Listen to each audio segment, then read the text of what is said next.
Hello दोस्तों, नमस्कार।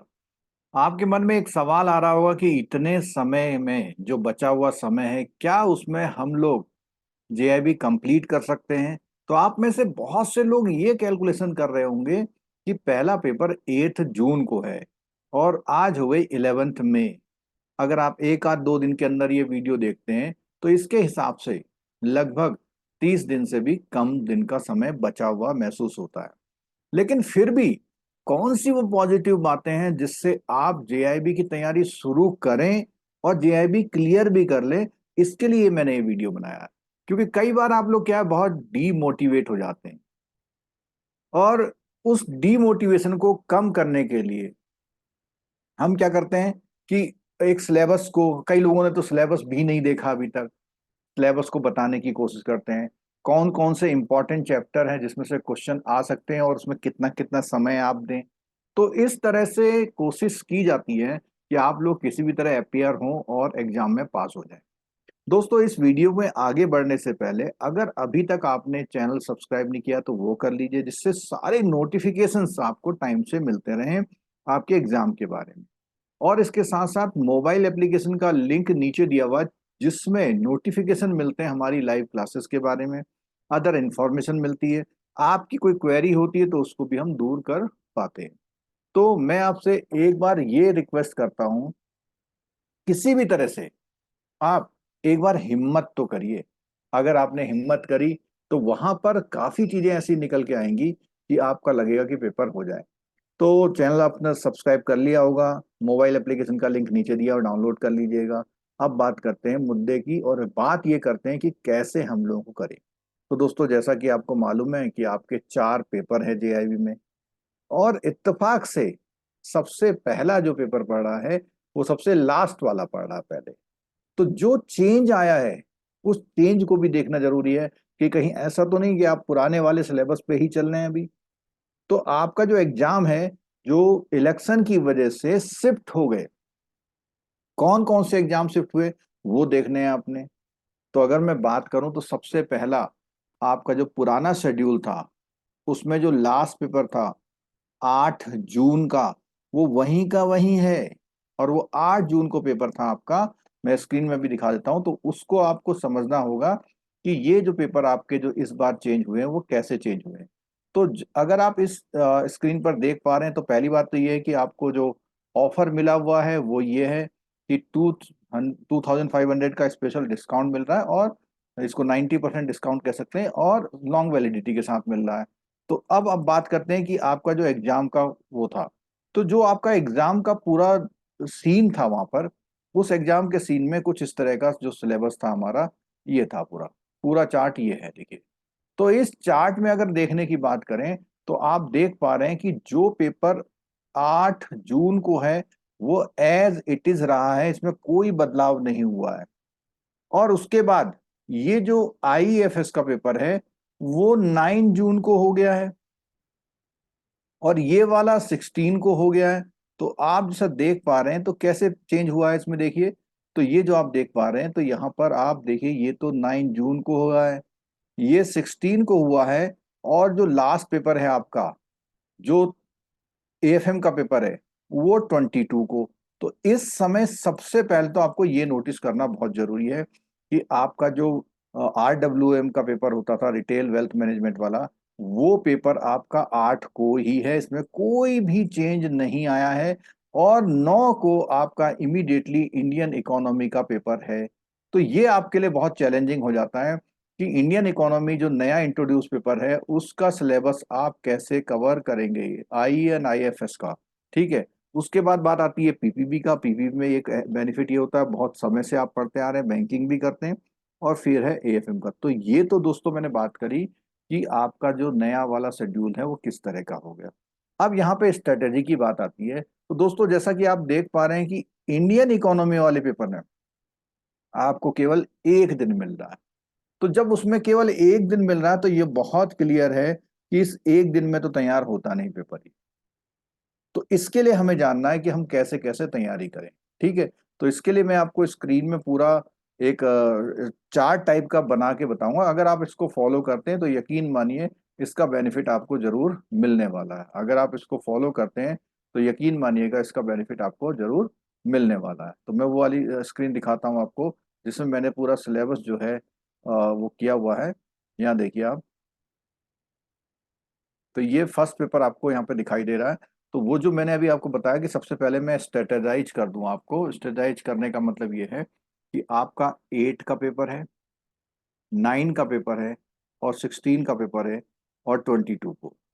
22 का पेपर एएफएम वाला है, 16 का पेपर आपका पीपीबी का है, और ये इंडियन इकोनॉमी का है, और ये पेपर जो है आपका रिटेल वाला है। ठीक है, तो इस तरह से देख रहे हैं, तो इसकी तैयारी आपको सबसे पहले करनी है। और जब ये 9 जून को है, तो इसका मतलब ये तो नहीं कि हम 1 जून के बाद इसको पढ़ पाएंगे। तो कोशिश करिएगा इसको 31 मई तक बहुत कुछ कर लीजिए। और बहुत इंटरेस्टिंग बात, यही एक पेपर ऐसा है जिसकी हम स्टार्टिंग से क्लासेस ले रहे हैं यूट्यूब पर। स्टार्टिंग से क्लासेस, एक एक चैप्टर को फुल कवर किया गया है। अभी भी जितना समय है उतनी क्लासेस भी आपने ले ली, तो ये तो आपका समझिए ओके हो जाएगा।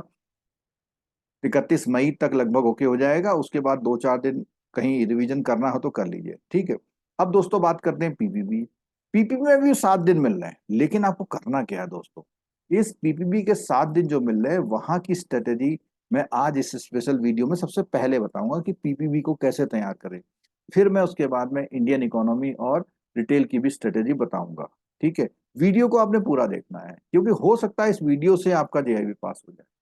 क्योंकि कहीं से मोटिवेशन भी तो आना चाहिए, कहीं से इंफॉर्मेशन भी तो मिलनी चाहिए कि हम कैसे तैयारी करें। अब बात आती है एएफएम की, तो इसका हमारा 1 राउंड तो कंप्लीट हो चुका है, और इसका आजकल चल रहा है रिवीजन। और एक महा रिवीजन जो है हमारा, इसका हो जाएगा एएफएम में। तो इस पेपर को तो मैं इतना ज्यादा कंसर्न इसलिए नहीं ले रहा कि जिस पेपर को हम 3-3 बार आपको करा रहे हैं, तो वो तो पास हो ही जाना चाहिए। ठीक है, सारा कंसर्न है इंडियन इकोनॉमी वाले पेपर पर। क्योंकि रिटेल का पेपर 8 को है, तो हो जाता है कि आप 2 तारीख से 2 जून से लेकर के हो सकता है रिटेल के पीछे पड़ जाए। बिल्कुल ठीक है। ठीक है, तो मैं सबसे पहले आपको स्ट्रेटेजी बता रहा हूं पीपीबी के पेपर में, और पीपीबी का पेपर कैसे आपको हेल्प करेगा और पेपर्स में, वो देखिए।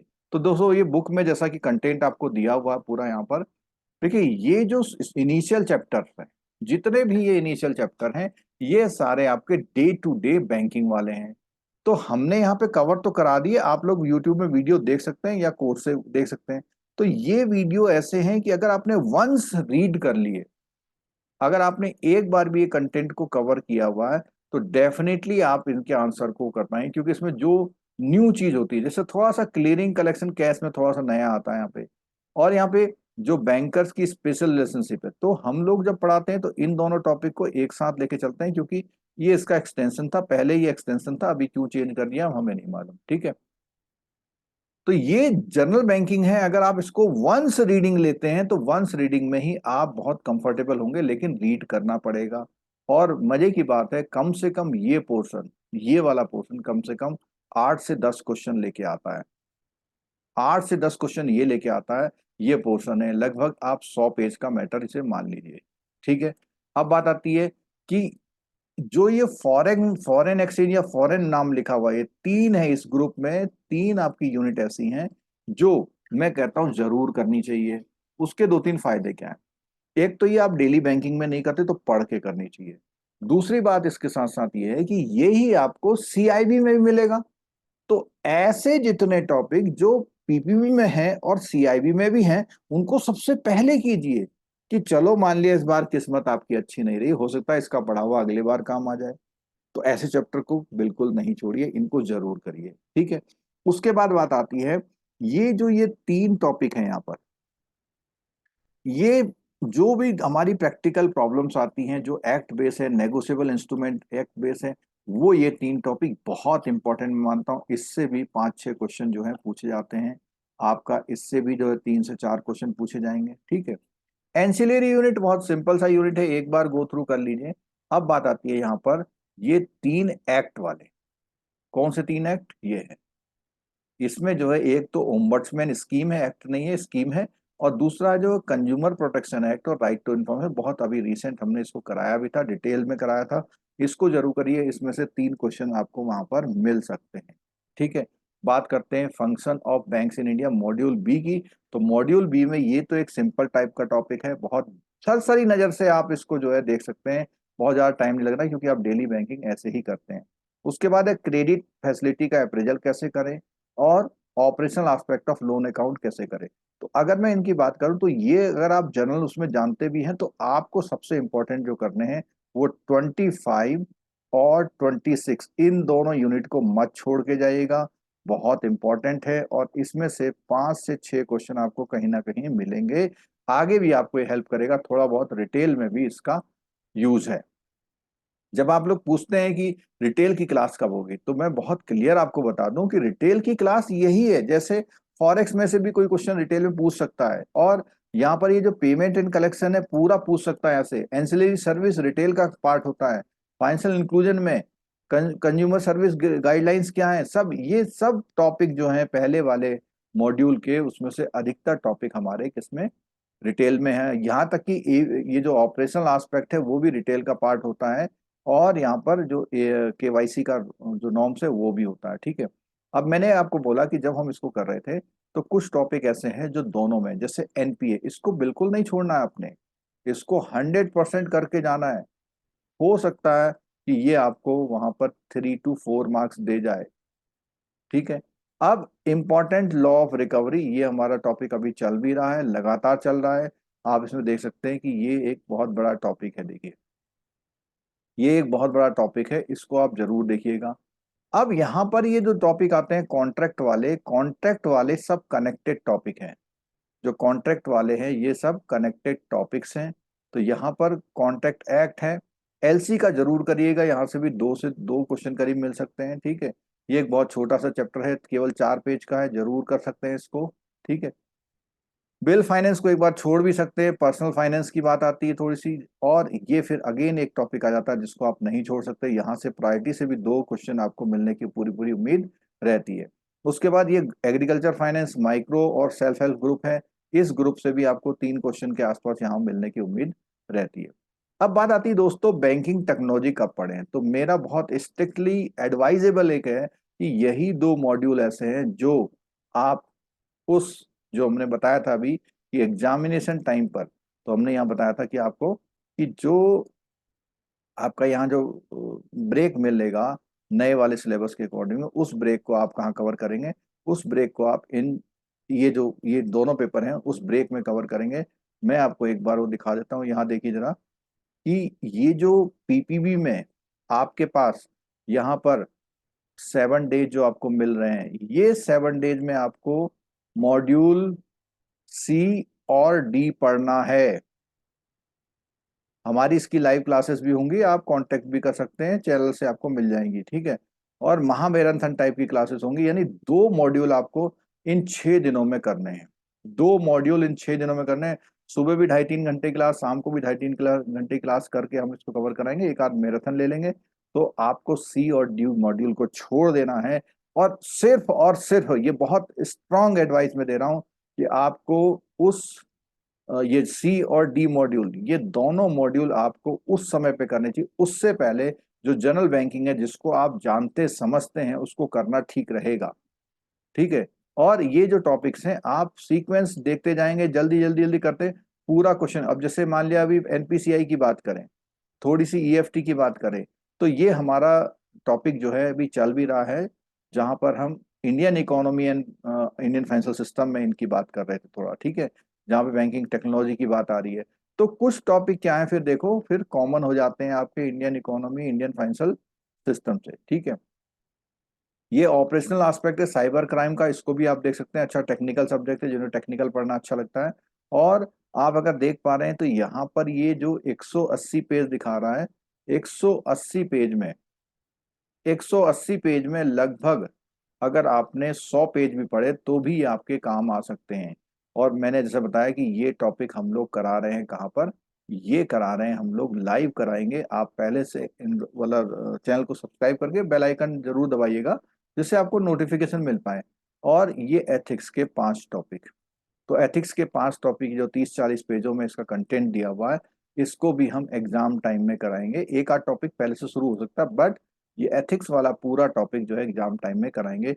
आप भी इन दोनों टॉपिक को बिल्कुल छोड़ के कर सकते हैं, लेकिन ये जो ऊपर वाला पोर्शन है, ये मैंने बताया कि आपको कब 30-31 मई से पहले, बिफोर 31 मई आपको ये पूरा कर लेना है। तो अगर टाइम से अभी कर लेंगे तो उस समय 6 दिनों में आप ये 2 मॉड्यूल कर पाएंगे। तो दोस्तों इस तरह से आप करिए। पीपीबी की बुक से करने का फायदा यह है कि इसका सीधा सीधा रिटेल में बेनिफिट मिलने वाला है। रिटेल के बहुत सारे क्वेश्चन आप ये भी देखेंगे कि भाई सिलेबस में है नहीं है, लेकिन फिर भी आप देखेंगे कि इसके क्वेश्चन जो है वहां पर आते हुए आपको दिखाई देंगे। ठीक है, तो ये थी दोस्तों पीपीबी की स्ट्रेटेजी। ठीक है, अब बात करता हूं मैं इंडियन इकोनॉमी। तो Indian economy and Indian financial system जो पेपर है आपका, पुराने सिलेबस में नहीं होता था, ये नए सिलेबस में आया है। पूरा पूरा अगर हम बात करें तो सीआईबी से प्लस थोड़ा बहुत पोर्शन आपका पीपीबी का पोर्शन हुआ करता था फर्स्ट मॉड्यूल का, वो यहाँ पे शिफ्ट हो गया है। तो एक पेपर यहाँ उन्होंने बना दिया है। इसकी स्ट्रेटेजी की बात करें, मैंने कहा कि आप 31 मई से पहले इसको जरूर पूरा कर लेंगे। 31 मई से पहले इसको जरूर पूरा कर लीजिएगा। तो यहाँ पर इंडियन इकोनॉमिक आर्किटेक्चर है, ये जो दो है आप इसमें कुछ नहीं करें, आप 2 मॉड्यूल बहुत अच्छे से करके जाएं। मॉड्यूल ए एंड बी, उसका रीजन बता रहे हैं।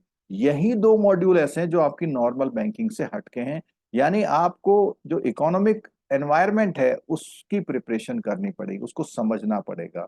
ठीक है, और अगर हम देखें इसमें जो हमारा चैप्टर है, अभी हमारा 21 चैप्टर चल भी रहा, बाकी हमने ईच एंड एवरी चैप्टर को पूरा लाइन टू लाइन कराया है। जो लोग रेगुलर क्लास देखते हैं उनको ये बात मालूम होगी। ठीक है, इसमें अगर मैं इंपॉर्टेंट टॉपिक की बात करूं तो इंपॉर्टेंट टॉपिक तो एक तो आपका ये नीति आयोग वाला प्राइवेट सेक्टर वाला यहाँ कर इसलिए करना है क्योंकि आप पीपीपी में से बेनिफिट ले पाएंगे, इसको जरूर करना है। पीपीपी के साथ ये कोरिलेट करता है। ठीक है, उसके बाद इकोनॉमिक रिफॉर्म से क्वेश्चन आ सकता है और फॉरेन ट्रेड पॉलिसी से आ सकता है। ठीक है, climate change and sustainable development goal से क्वेश्चन आ सकता है। ठीक है, यहाँ अगर बात करें तो यहाँ 2-3 टॉपिक जो बहुत इंपॉर्टेंट है, वो है आपका एक तो जो हमारा बजट वाला है, और आपका ये जीडीपी वाला, वो दो बहुत इंपॉर्टेंट टॉपिक हैं। उसके अलावा थ्योरी ऑफ इंटरेस्ट और एक आध बेसिक क्वेश्चन जो है इन दोनों से भी आता है। ठीक है, बात करते हैं अगर इंडियन फाइनेंशियल सिस्टम की, तो अगर आपको ध्यान होगा कि भाई ये जो इंडियन फाइनेंशियल सिस्टम है कैसे कैसे काम करता है, तो इसमें एक बैंकिंग लॉ है, रिजर्व बैंक ऑफ इंडिया का, और बैंकिंग, तो इसको आपको जरूर पढ़ना है क्योंकि ये जो है और चैप्टर पे बेस बना सकता है। ठीक है, अब बात करते हैं इसमें डेवलपमेंटल फाइनेंशियल इंस्टीट्यूशन की बात करते हैं। तो ये जो डेवलपमेंट फाइनेंशियल इंस्टीट्यूशन है, जितने भी वर्ल्ड में ऐसे इंस्टीट्यूशन है जो डेवलपमेंट में काम करते हैं, तो उनके बारे में। ठीक है, यहाँ पर बाकी इसको छोड़ सकते हैं एक बार, लेकिन इसमें से कुछ टॉपिक है जो आपको नहीं छोड़ने हैं। खासकर से जैसे म्यूचुअल फंड से क्वेश्चन है, इंश्योरेंस से क्वेश्चन आएगा आएगा, और इधर capital market and stock exchange से क्वेश्चन आएगा आएगा पक्का। ठीक है, और इधर आपका ये, और बात करें लीज फाइनेंसिंग भी इंपॉर्टेंट चैप्टर है, मर्चेंट बैंकिंग सर्विस, तो इतने चैप्टर। तो फॉरेन एक्सचेंज मार्केट की अगर हम बात करेंगे तो उसमें फिर वही अगेन जो हमने वहाँ पे पीपीपी में पढ़ा था, तो जरूर उसका कुछ ना कुछ इनसाइट बेनिफिट यहाँ पर मिलने वाला है। ठीक है दोस्तों, अब बात करते हैं रिटेल बैंकिंग की। तो रिटेल बैंकिंग वेल्थ मैनेजमेंट थोड़ा सा इन्होंने बढ़ा दिया है। तो पहले तो इसके जो ए मॉड्यूल है आप देख पा रहे हैं केवल 49 पेज का है, तो इसको आप 2 या 3 सिटिंग में पूरा कर सकते हैं, लेकिन पढ़ना जरूरी है क्योंकि इसमें से रिटेल बैंकिंग के बेसिक कॉन्सेप्ट बनते हैं। अब आ गए रिटेल प्रोडक्ट एंड रिकवरी। तो प्रोडक्ट जो है, जितने भी हमारे वहाँ प्रोडक्ट हैं, चाहे एसेट के हैं चाहे वो लाइबिलिटी के, उनके बारे में दिया, बहुत आसान कवरेज होगी इसमें। और रिकवरी, तो recovery of loan, retail loans में जहाँ बात कर रहे हैं पीपीबी में जो हम 29 नंबर यूनिट की बात कर रहे हैं वो सेम यूनिट यही है। ठीक है, अगर आप वहां ढंग से पढ़ रहे हैं तो यहाँ आपको हेल्प करेगी, इवन जो सिक्योरिटाइजेशन वाला है वो भी वहां से हेल्प करेगा। ठीक है, सी मॉड्यूल सी की बात करते हैं तो इसमें जो है, जो हमारा पूरा पूरा मार्केटिंग सिनेरियो है, तो मार्केटिंग ऑफ बैंकिंग सर्विसेज, ये वाला मॉड्यूल पहले पीपीबी में हुआ करता था। जो लोग पुराने पीपीबी के पढ़े हुए हैं वो लोग इस चैप्टर को समझ सकते हैं। तो ये कॉन्सेप्चुअल टॉपिक है, बहुत बड़ा भी नहीं है मॉड्यूल, तो इसको भी आप कर सकते हैं और एक बार करेंगे तो आप जरूर इसको समझ जाएंगे। ठीक है। वेल्थ मैनेजमेंट में बहुत सारी बातें क्या है, आपका mutual fund, insurance, tax planning, housing loan, इनसे रिलेटेड होता है। और एडिशनल रीडिंग मटेरियल के नाम है, मॉड्यूल तो नहीं दिया लेकिन स्पेशली होम लोन को पढ़ने, तो जो लोग होम लोन या लोन डिपार्टमेंट में रहते हैं तो उनके लिए काफी अच्छा टॉपिक ये हो सकता है, लोन्स वालों के लिए। तो ये वाला जो लास्ट वाला है, ये जो भी लोन्स में बैठते हैं वो जरूर इसको पूरा करें। ठीक है। और ऐसा मान लीजिए कि आप जब तैयारी कर रहे हैं तो मेरा ये कहना है, अगर आपने 50% टॉपिक ठीक ठाक टच किए हुए हैं तो आपको पास होने से कोई नहीं रोक सकता। लेकिन अगर आपने लेस देन 30 के आसपास किए हुए हैं तो बिल्कुल आप डाउटफुल हो जाते हैं। ठीक है।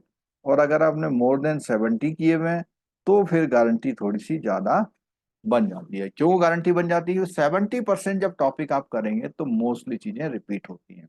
तो दोस्तों फिर एक बार सारी चीज ब्रीफ कर दे रहा हूं मैं आपको। पीपीबी को ढंग से पढ़ना है, और पीपीबी के कौन से? शुरू के 2 मॉड्यूल, ए और बी, जब आप ढंग से पढ़ेंगे तो आप इसका बेनिफिट कहाँ ले पाएंगे? रिटेल में ले पाएंगे। और जब एग्जाम होगा तो एग्जाम में मैंने बोला हुआ है कौन सा, डी, सी और डी,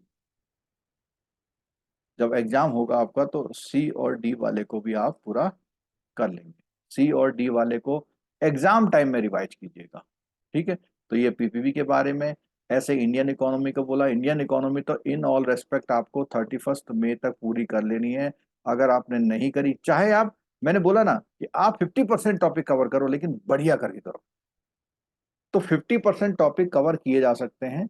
और इसके लिए जो है या तो आप पीपीटी नोट्स का सहारा भी ले सकते हैं अगर आपका समझने का अंदाज अच्छा है। जब आप नोट्स पढ़ रहे हो, बुक पढ़ रहे हैं, तो हेडिंग को पहले पढ़ें। और हेडिंग को पढ़ते ही अपने दिमाग में एक बात सोचें कि मेरे को इसके बारे में कितनी बातें पता है। अगर आप हेडिंग पढ़ रहे हैं और हेडिंग पढ़ते ही आपको माइंड में आता है कि ठीक है ये चीजें हैं, अगर आप इतना कर पा रहे हैं तो इसका मतलब अच्छी आपकी याददाश्त है और आप उसका बेनिफिट ले पाएंगे, क्योंकि आपको क्वेश्चन में फिल इन द ब्लैंक तो है नहीं है। ठीक है दोस्तों। तो दोस्तों ये मैंने पूरा आपको ये बता दिया है, आप इसको फॉलो करिए, अपने दोस्तों के साथ इसको जरूर शेयर कीजिएगा। और फिर भी अगर आपकी कोई क्वेरी है तो हमारे नंबरों पे कांटेक्ट करके आप हमसे बात कर लीजिए, थंबनेल में दिया, डिस्क्रिप्शन में दिया है, तो आप कर सकते हैं। ठीक है दोस्तों। Thank you very much, video देखने के लिए बहुत बहुत धन्यवाद।